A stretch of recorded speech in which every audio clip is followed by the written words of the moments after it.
Hello and welcome to Yes You Can channel.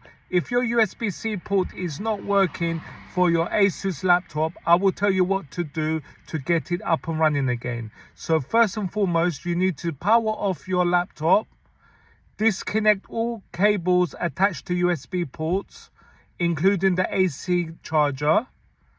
And then you need to hold down the power button for 30 seconds. After 30 seconds, power on your laptop and try the USB-C port again, and this time it should work.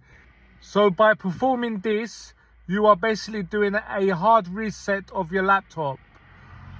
Please note, there will be no data loss, so don't worry about anything that you think may delete anything on your laptop, which it won't.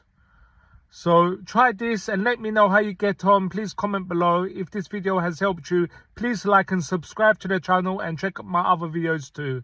Thank you for watching.